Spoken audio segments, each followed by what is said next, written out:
By what measure do we determine how scary a horror movie is? Some of us are afraid of otherworldly threats and the unexplainable, and others are far more affected by being shown what the human mind is capable of. While the overall consensus seems to be that atmosphere usually trumps gore, that is not to say that blood and gunk should necessarily be written off as nothing more than shallow shock value.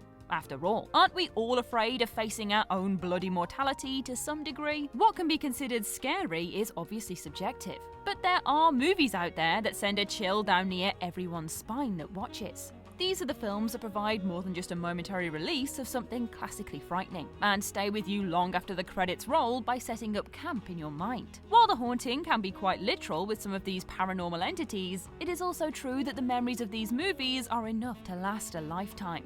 If only for the horrifying possibilities they bring crashing into reality. Scary doesn't seem so important when we look at what's scarring instead, does it? I am the ghostly presence of Ash from What Culture, and these are 10 creepy horror movies that will haunt you forever. 10. The Others.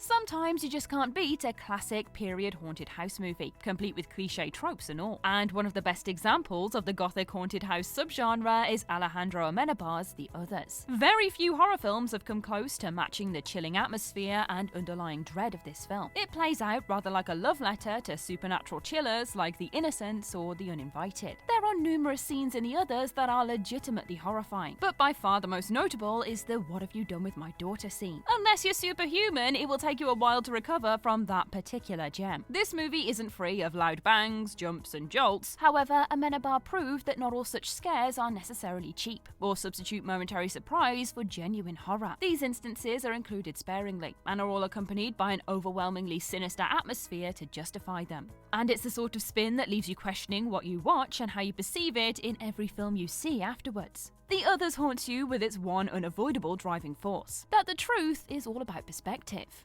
9. When a Stranger Calls. In all honesty, When a Stranger Calls deserves to be mentioned only for its spine-chilling opening scenario, as it's the sort that will have you leaving the lights on at night and sleeping on the sofa should you not bear to go up to bed. It is masterfully paced and unmatched in suspense, making it one of the all-time great horror film openings, seeing a babysitter receive a barrage of creepy phone calls before the police discern that someone is upstairs, has killed the children, and is coming for her next. The call was coming from inside the house! There's something inherently scary about urban legends such as this one, and the classic babysitter and the intruder upstairs story is terrifying enough in concept alone that it will have you forever reconsidering if you really need to go upstairs again. The suspenseful accompanying score, Carol Kane's brilliant, wide-eyed performance, and the blood-curdling rasp of "why haven't you checked the children" down the phone all contribute to an unbearably chilling scene. It is so iconic that Kevin Williamson even wrote Drew Barrymore's death scene in Scream as a homage to When a Stranger Calls.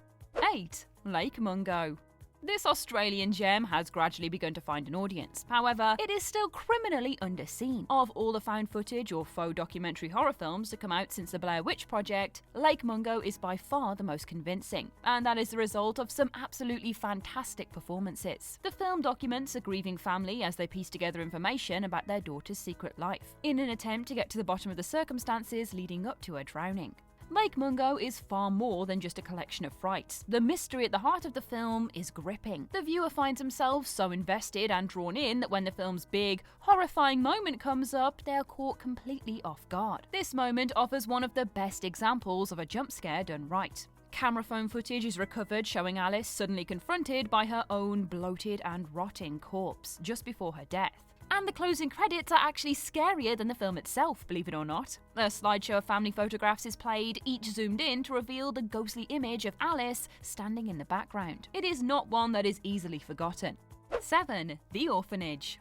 The anticipation of something frightening is far scarier than its realization, and The Orphanage is the perfect example of a film that clearly understands this. The film works as well as it does because it's mainly anticipation, broken every now and again by a shocking image or occasional jolt, but it is never overdone to the point of diminishing the tension simmering away throughout. The film's big twist is equally as heartbreaking as it is horrifying. It's a heavily romanticized ghost story, with the gothic house setting, the games and cryptic clues, and the story's unmistakable fairy tale feel. All of this is suddenly juxtaposed with the real and harsh reality of Simon's fate, which is far scarier and more cruel than if he had been simply taken away to Neverland by his ghostly companions. We let ourselves get so carried away by the otherworldly, fairy tale feel of the film that when the truth finally hits, we're faced with a whole different and crushingly real type of horror.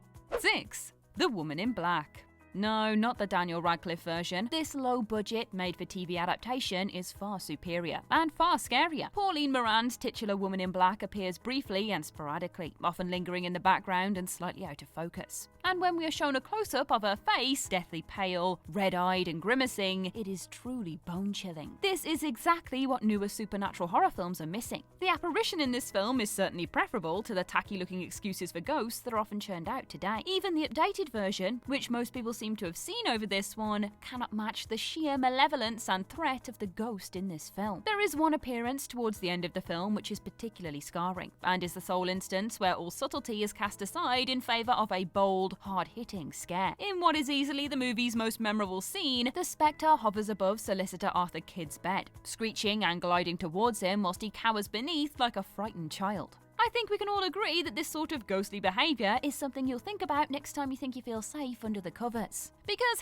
hell, you're not! 5. House LLC.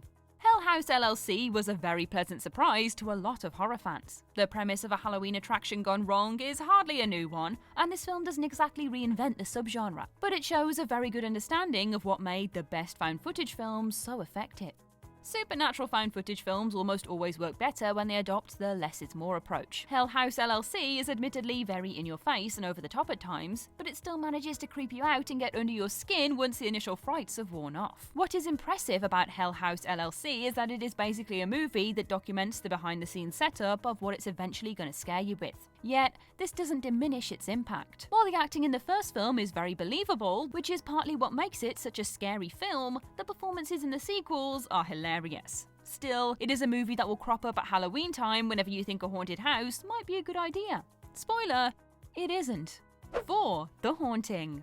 What do we actually see in Robert Wise's The Haunting? Bulging doors and wall panels, a doorknob turning on its own, along with a few loud thuds, that's pretty much all. But it is the horrified expressions on Nell's face that sell it, and it's mainly what makes The Haunting one of the creepiest films ever made. Despite 4 very strong leading performances, it's the house that's the real star of the show. As cliche as it sounds, Hill House feels almost like a character of its own, an ever-changing labyrinth of corridors that are impossible to navigate, making our own home something to be scared of once the credits have rolled. One scene in particular that sticks shows a horrified Nell in a bedroom surrounded by sinister giggling and moaning, desperately squeezing Theo's hand for comfort. When the disturbance ceases, she sees that Theo has been at the far end of the room, out of her reach the entire time. She then whimpers, "Whose hand was I holding?" It is such a simple scene, but it definitely has to be ranked up there with the scariest in any paranormal movie. That the recent series serves as another great adaptation of the story only serves in this movie's favour too.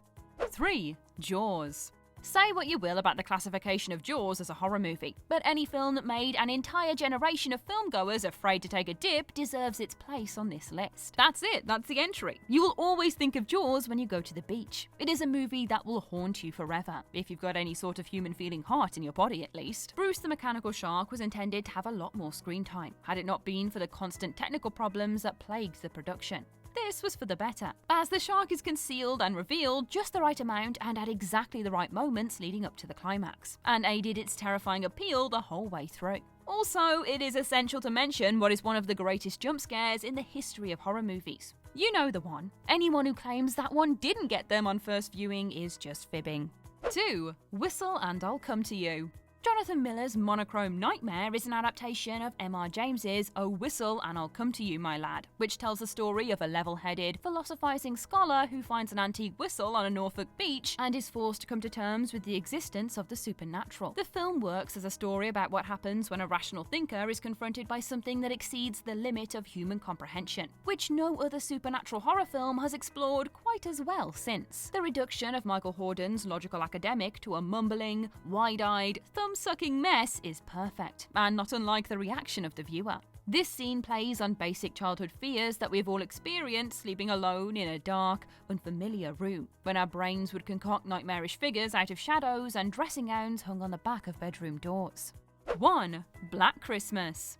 If this picture doesn't make your skin crawl, it's on too tight. Claim the original tagline of Bob Clark's slasher prototype. Take the iconic opening scene from When a Stranger Calls, draw it out to 90 or so minutes, and throw in some terrifying POVs, and you have Black Christmas. Unlike When a Stranger Calls, the true identity, motive, and backstory of the stalker remain unrevealed by the end of the film. In fact, we never even see him. The closest we get to a physical reveal is a horrifying silhouette, a hand, and a single white eye peering through a cupboard door. The best way to describe how terrifying this film is would be to call it deceptively cozy. There is something undeniably warm and inviting about Black Christmas, probably to do with its timely setting, which is unnervingly juxtaposed by an underlying dread that lingers long after the film wraps up. That the killer isn't actually found by the end of the film makes it all the scarier. I mean, it begs the question, how do we know any case is truly closed? And that's our list. What other horror movies stuck with you long after watching? Share your thoughts in the comment section below. I've been Ash, and this has been What Culture. Don't forget to like, share, subscribe, and come back again soon for some more spine-tingling horror content. Thanks for watching.